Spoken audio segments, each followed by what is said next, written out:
नमस्कार, मैं चंद्रशेखर जोशी। देवभूमि टुडे में आपका स्वागत है। बात करीब 13 साल पहले की है। वर्ष 2012 में चंपावत के जवाहर नवोदय विद्यालय के परफॉर्मेंस का मुआयना करने के लिए बाहर से एक टीम आई थी। उस टीम ने विद्यालय का निरीक्षण किया। मुआयना पूरा करने के बाद असेसमेंट टीम के मुखिया ने जवाहर नवोदय विद्यालय के तत्कालीन प्रधानाचार्य जेसी गुप्ता से कहा कि यह बच्ची एक दिन जरूर आईएएस बनेगी। और 13 साल बाद उनकी भविष्यवाणी सही साबित हुई। उस बच्ची का नाम था अनुप्रिया राय। संघ लोक सेवा आयोग ने आज 22 अप्रैल को सिविल सर्विसेज की परीक्षा का परिणाम घोषित किया। 2845 अभ्यर्थियों के साक्षात्कार के बाद आयोग ने 1009 अभ्यर्थियों का अंतिम रूप से चयन किया। प्रयागराज के शक्ति दुबे इस वर्ष के टॉपर रहे। चंपावत जिले के लोहाघाट के कली गांव के निवासी उप जिला अस्पताल, जो लोहाघाट का उप जिला अस्पताल है, उसके फार्मासिस्ट दंपति मुकुल कुमार राय और किरण राय की बेटी अनुप्रिया राय ने इस सिविल सर्विसेज परीक्षा में शानदार परफॉर्मेंस दी। उन्हें 189 रैंक उन्हें मिली। यद्यपि 2024 में भी उन्होंने यूपीएससी सिविल सर्विसेज परीक्षा क्रैक की थी, तब उन्हें भारतीय पोस्टल सर्विस मिला था और इस वक्त वे आईपीओएस में प्रशिक्षण ले रही हैं। अनुप्रिया राय कोलकाता से हमारे साथ जुड़ी हैं, सीधे उनसे बात करते हैं। अनुप्रिया, आपका देवभूमि टुडे में बहुत स्वागत है। आपको अनुप्रिया, आपको देश की सबसे प्रतिष्ठित सिविल सर्विसेज परीक्षा में शानदार प्रदर्शन के लिए, इस बेहतरीन कामयाबी के लिए बहुत बहुत बधाई।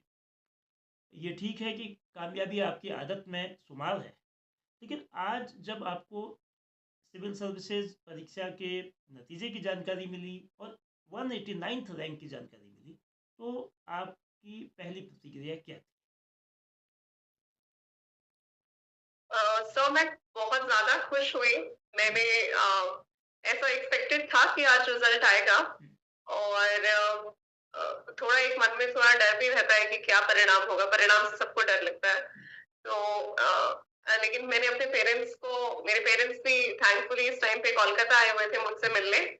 तो हम सब ने फिर मिलके इस खुशी को सेलिब्रेट किया और काफी रिलेटिव्स और मेरे गुरुजनों के, नवोदय विद्यालय के और जामिया आरसीए जहाँ मैंने तैयारी करी, वहाँ के गुरुजनों का फोन आया और बहुत अच्छा लगा सबसे ये खुशी बांट के। मेरे पेरेंट्स मेरे साथ है इस खुशी के समय में, इससे बेहतर और कुछ नहीं हो सकता सब।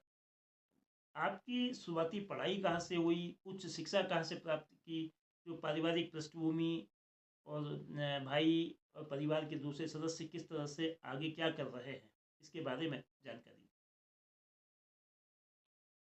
तो मेरी प्रारंभिक शिक्षा ABC alma mater school Champawat से हुई और उसके बाद मैंने जवाहर नवोदय विद्यालय में अपना मुख्य समय बिताया, छठी कक्षा से 10वीं कक्षा तक। और उसके बाद सर मैंने डीपीएस आरकेपुरम से 11th-12th किया और फिर दिल्ली यूनिवर्सिटी से मेरा हिस्ट्री ऑनर्स में एचईडीबी खालसा कॉलेज से ग्रेजुएशन मैंने किया और उसके तुरंत बाद मैंने तैयारी शुरू करी। इसमें मेरे माता पिता का बहुत ज्यादा सहयोग रहा। मेरे माता पिता दोनों सरकारी अस्पताल, उप जिला अस्पताल लोहाघाट में चीफ फार्मासिस्ट, सीनियर फार्मासिस्ट की पोस्ट पर कार्यरत है। और इसके साथ मेरे ब्रदर विपुल राय, उनका भी बहुत ज्यादा सपोर्ट रहा थ्रू आउट दिस जर्नी। और मैं मुख्यतः कली गांव से आती हूँ, कली गांव के गुणा से, और वहाँ मेरी दादी और मेरा पूरा परिवार वहीं रहता है सर। आपने हरियाणा राज्य लोक सेवा आयोग की सिविल सर्विसेज की परीक्षा पास की थी। आप साई में असिस्टेंट डायरेक्टर के पद पर भी सफल रही थी और जो 2022 की यूपीएससी की सिविल सर्विसेज परीक्षा थी, उसमें आपको इंडियन पोस्टल सर्विस कैडर मिला था। इसके अलावा आपने उत्तर प्रदेश लोक सेवा आयोग का भी इंटरव्यू और इस बार आपको 189वीं रैंक मिली है। जो सफलता का जो सिलसिला है, लगातार सफलता, तो इसका क्या मंत्र है? किस तरह से आपने इस सफलता को बरकरार रखा है? तो मैं बहुत ब्लेस्ड हूँ कि मैं मेहनत करती हूँ और उसका परिणाम मुझे मिलता है। और through out the process I think सामने बस एक आदमी ही होता है, उसके पीछे बहुत से लोग होते हैं जो पूरी जर्नी में बहुत ज्यादा सपोर्ट करते हैं। तो मेरे पेरेंट्स का कभी भी कोई भी प्रेशर नहीं रहा मेरे ऊपर, और मेरे भाई ने मुझे थ्रू आउट बहुत ज्यादा सपोर्ट किया। मेरे कुछ फ्रेंड्स हैं जिन्होंने थ्रू आउट द जर्नी जहां भी मुझे लो फील हुआ मुझे उस चीज से बाहर निकाला। आई थिंक अगर इस तरह का सपोर्टिव बैकग्राउंड आपके पास सपोर्ट सिस्टम हो तो आई थिंक मेहनत काम आती है सर। यूपीएससी हो चाहे स्टेट पब्लिक सर्विस कमीशन के एग्जाम्स हो सिविल सर्विसेज के, तो उसमें प्रिलिमिनरी और मेंस की जो प्रिपरेशन है उस किस तरह से की जानी चाहिए? पुस्तकों का जो चयन है, क्योंकि बहुत सारी पुस्तकों में एक आपाधापी की स्थिति होती है, तो जो परीक्षा में बेहतर स्कोर करने में मदद करें, कैसे चयन किया जाए? कोचिंग की जानी चाहिए या नहीं की जानी चाहिए? कितने घंटे पढ़ा जाना चाहिए? और मेंस अगर क्वालिफाई होता है तो उसके बाद इंटरव्यू के लिए किस तरह से तैयारी हो, मॉक इंटरव्यू हो या कोई और माध्यम? अपने अनुभव के आधार पर आप तो प्रेपरेशन के लिए मुझे लगता है सबसे इम्पोर्टेंट है कि अगर आपको जरूरत फील हो रही है तो आप बहुत अच्छे नोट्स बनाकर रखिए।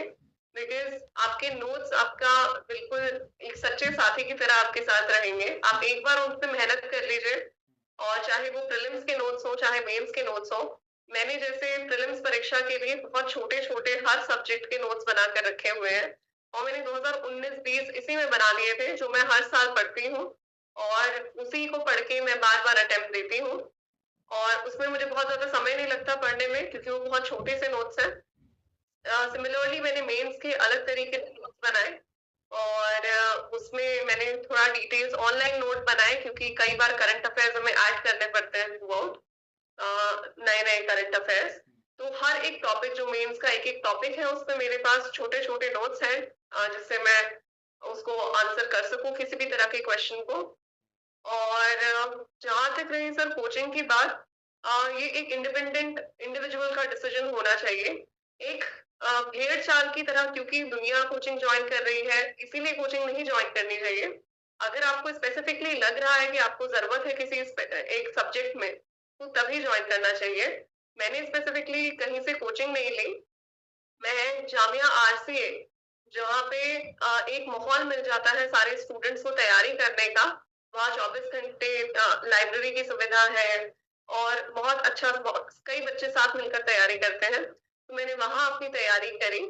और स्पेसिफिकली कोचिंग तो सर मुझे नहीं लगा, मैंने घर पे रह के अपनी प्रीलिम्स तक की तैयारी करी, और उसके बाद मेंस के लिए मैं जामिया आरसीए गई। और सर एक बार मेंस हो जाए उसके बाद इंटरव्यू के लिए मैं समझती हूँ कि हमें हर सब्जेक्ट के बारे में हर टॉपिक के बारे में जो भी करंट अफेयर्स में चल रहे हैं अपना एक व्यू और एक पर्सपेक्टिव होना चाहिए जो एक बहुत बैलेंस्ड पर्सपेक्टिव होना चाहिए।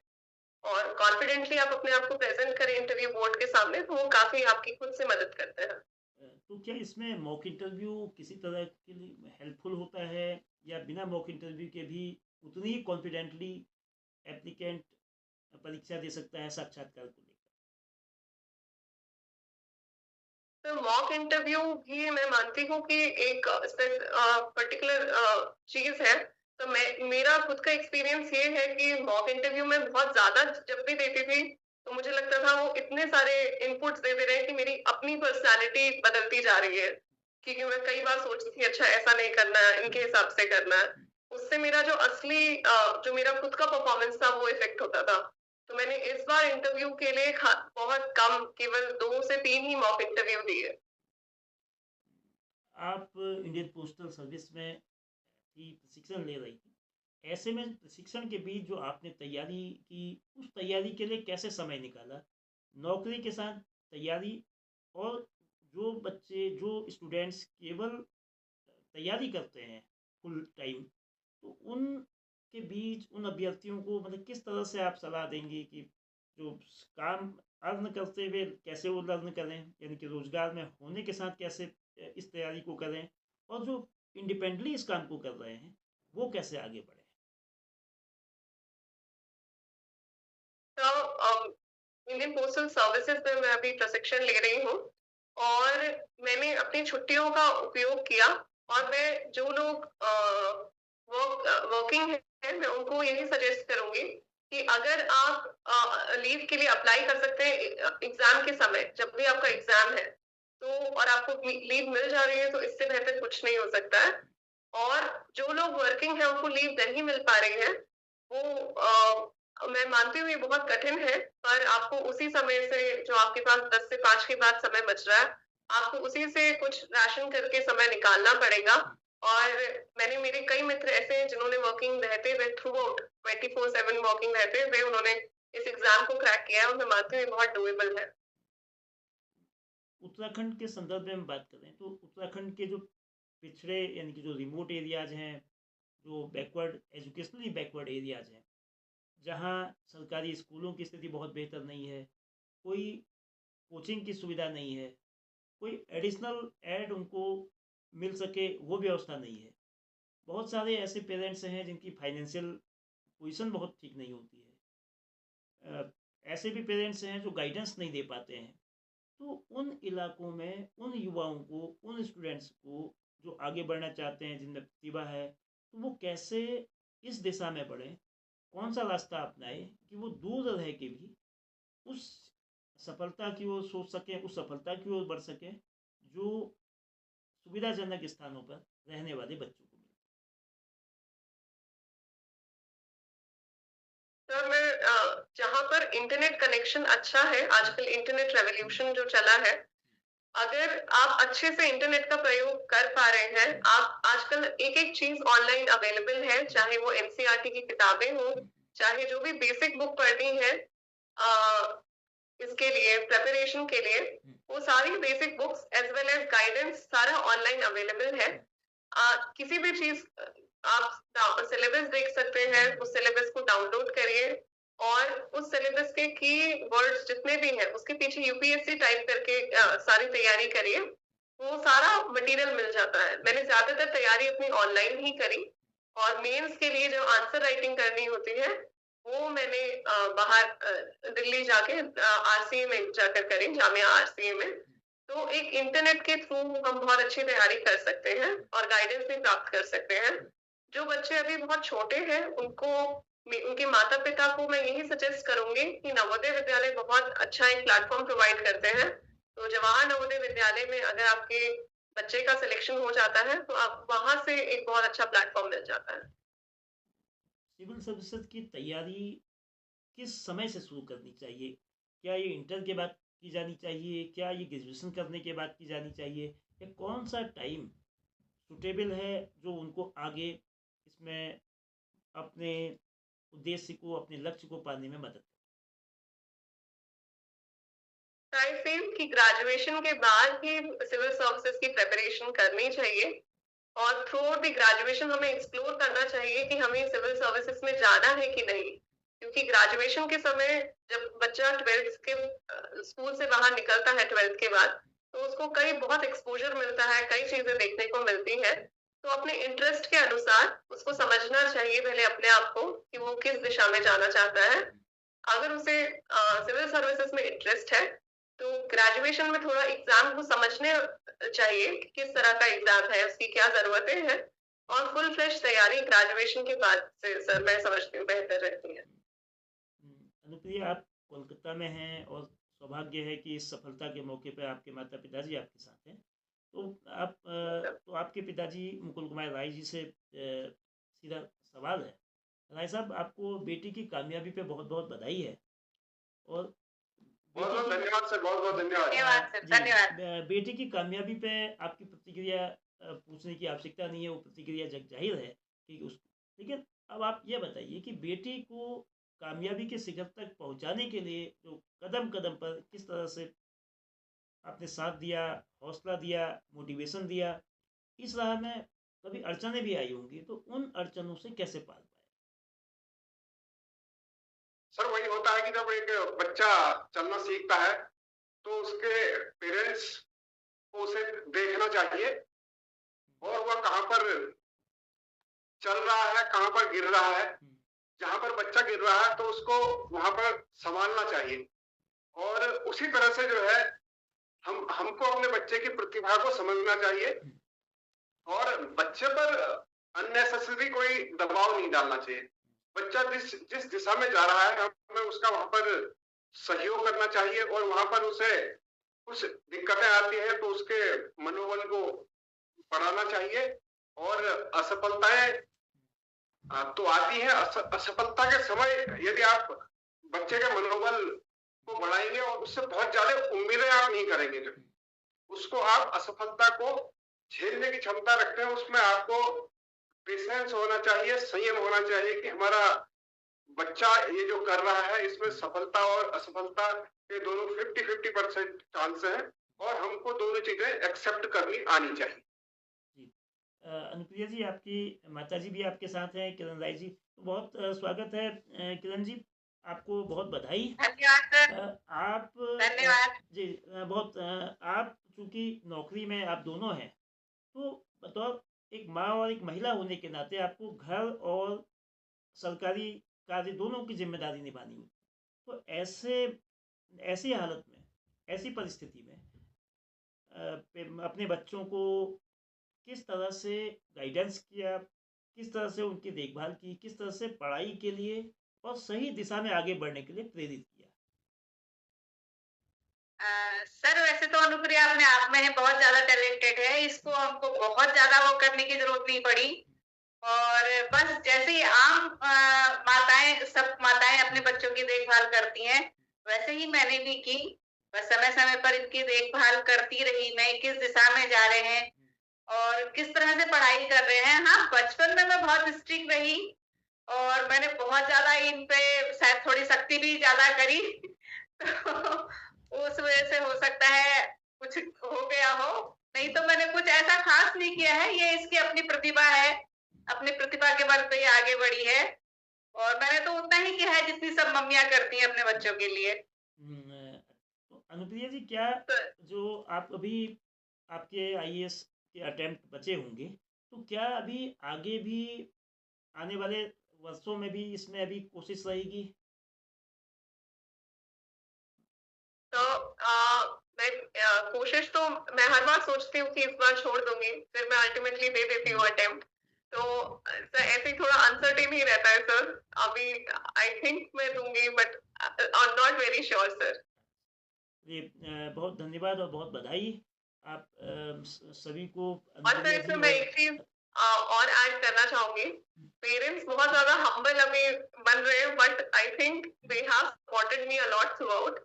मतलब इतना सपोर्ट मिला है, मतलब मैं देखती थी आसपास सारे बच्चे निकल रहे हैं और हम लोगों का ही सिलेक्शन नहीं हो रहा है। और क्योंकि ये एक बहुत टाइम टेकिंग प्रोसेस है, इसमें अगर पेरेंट्स अननेसेसरीली आपको प्रेशर करें कि देखो फलाने का बच्चा निकल रहा है, इसका बच्चा निकल रहा है, तुम कुछ नहीं कर रहे हो, तो उसका बहुत ज्यादा लोड पड़ता है। थैंकफुली मेरे पेरेंट्स ऐसे हैं कि इन्होंने कभी इस तरह की चीज को पॉइंट आउट नहीं किया और हमेशा, मतलब मैं फेल हो रही हूँ, निकल रही हूँ, इनका व्यवहार मेरे लिए एक ही जैसा रहा।